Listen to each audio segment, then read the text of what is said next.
This is episode 213 of Zen and the Art of Real Estate Investing with my guest, Garrett Brown. Garrett is a resident expert on STR for Bigger Pockets. You might have seen him sending you emails because he is knocking out all of those emails on short-term rentals from Bigger Pockets. He is a short-term rentals and Airbnb and glamping expert. Garrett, welcome to the show. Appreciate you having me. I can't wait to chop shop about some of my favorite things in the world. Yeah, me too. But I have a really important question for you first. When you dream at night, do you just only dream of short-term rentals? Yeah, they definitely take up about 90. You could probably ask my girlfriend this. They probably take up about 90% of my mental capacity, but I do have some long-term rentals. I have about 10% there. So there's a little bit brewing in the back, but short-term rentals definitely, churn my wheels more than anything else. Yeah. Well, how come? Like, why have short-term rentals really become your thing at this point in your life? And then we'll get to your background, but I'm really interested because this is what I see you posting on, of course, all the time. And a lot of people on Bigger Pockets as well. So what's the lure of the STR for you?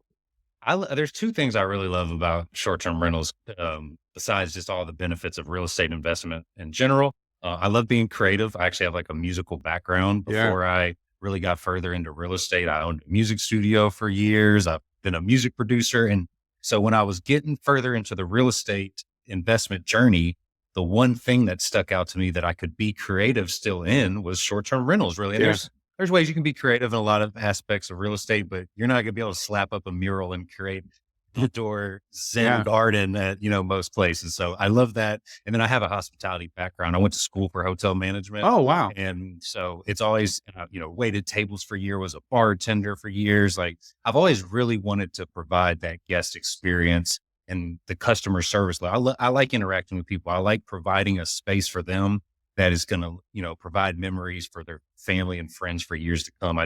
There's just like a people element to that I personally like. Now, it's not for everybody. I'm not a salesperson, but I like crafting stuff for people to like enjoy for, as long as they can remember. So there's like so many tools that people think will make their, short-term rental better. But from me, who was doing it 20 years ago and was staying in short-term rentals before they were even a thing when I was a kid, like it's still, the personal touch still wins, I really think. Do you agree with me on that? That one-to-one, even if it's not the call, like it used to be in the old days, but just the videos or anything that can help you connect while also giving people their space, that's a huge win in addition to the property aspects. 100%. And you kind of hit it on the head too. I tell people all the time, like vacation rentals, short-term rentals, they didn't start when Airbnb came. Like I was going to we went to the same cabin in the area that one of my most prominent glamping site is in. We went to a similar cabin almost every single year growing up with my dad, he knew about this lake. And so that ever-changing landscape there is really allowing people to, remember that once you get into this hospitality business and can set yourself up to have that success in the different areas, you're going to be able to, knock it out the park with the right people and the right touches that you can add to keep them coming back and make it into a true business and not just a one-off stay that, doesn't really have the customer relationship that you need to build possibly in this kind of ever-changing space. That we have a marketing list now, just even on my own properties of, probably 10,000 email lists. And we just same people that have either stayed with us or shown that they want to stay with us. And we can, continuously market to them. But we add value to what they want. And we keep providing a space that, they genuinely want to return to.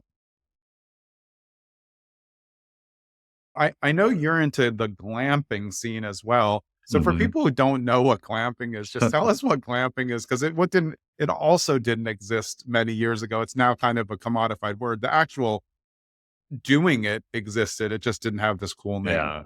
I mean, it's pretty much a cabin in the woods, for lack of better words, but luxury camp. Yeah. Luxury camping. Yeah. Glamorous camping. Like I just say luxury camping when I talk about it, but it's taken such a new level now. Like even when I first kind of got back into the space 4 years ago, it's even like gone next level now to where everybody's out doing each other. Like now it is just super high end places in the middle of a cabin that just have all these. That's not it though. So it's, But in essence, I have friends that do very well. They put up safari tents with no electricity, and they, make 5 or 6 thousand a month. I have friends that do more high end, and even like my mirror house, like more more big level kind of Yeah. glamping structures. Like we can do, maybe 25K a month. So in revenue. So there's such a wide range and a wide pool of it, and it goes back to the experiential based hospitality, which even before we got on this podcast, it was like breaking news that Marriott actually just bought Postcard Cabin, which is kind of like Wow. You mean the you mean Getaway House that just get all them. of a sudden rebranded to Postcard Cabins? And I'm like, I Yeah. hate this. The name is way worse. What's going on here? Yeah. So I got obviously that purchase probably was a few months back, probably when they relaunched that. Yeah. They probably just announced it, is my guess. Cause I saw that and I was like, that's an Interesting. interesting. But yeah, they just fully announced it today and made a press release and everything. So that shows that even the hotels see glamping experiential based like stays are basically the next wave. And that's where a lot of Gen Z and, people TikTok and all these things like that, that is what is popular on there and what people are really looking. That's why our glamping sites crush. We have 1 bedroom glamping sites that make more than our 4 or 5 bedroom houses. I always read your emails that come out on the STR port for Bigger Pockets, and they're awesome. I mean, I think they're really super informative, and they're long, and they have a lot to go through. They're not like breezable things. But you talked about the upgrades that you're doing in terms of like romantic packages and things, and I thought it was great because I've always thought of this. I love the idea of integrating with local businesses, local people for things like massages. So give us a little bit information about what you were talking there and how well it's worked for you, including in case they haven't seen the email, the crazy one where the person bought all the packages. That's the I don't know what they're Yeah. doing on a one night stay, but I love it. Oh, that was amazing. Yeah, no, it's definitely a simple way to increase ROI and the guest experience within your stay. You partner with local people. My cleaner handles a lot of it too. We buy, bulk rose petals and bulk, like little LED candles and things like that, and signs, and we keep them handy. And we've also learned, and I'll buy bulk champagne if Yeah. I want Yeah. to, and things, and keep that on site. And my cleaner makes some extra money. We make about 50% profit. And it's all through our direct booking. You can do it through Airbnb. We let them know through messages and Right, like right. that it's available. But our direct booking site, as you're booking the stay, you can instantly, Right. click, Yeah. click whatever you want to add. And it's been amazing for everything on my end. And even to like alluding to your point is I had one guest, it's like a $300 stay, but he paid for all 5 packages. And it was like 1,100 extra dollars. And I've had one person in history do a dispute on their credit card, and and it was like a fraudulent credit card.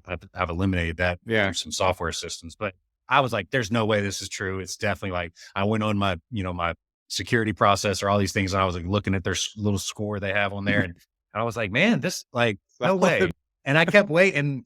And I kept waiting for any day, like to get an email saying like, "Hey, this charge got disputed."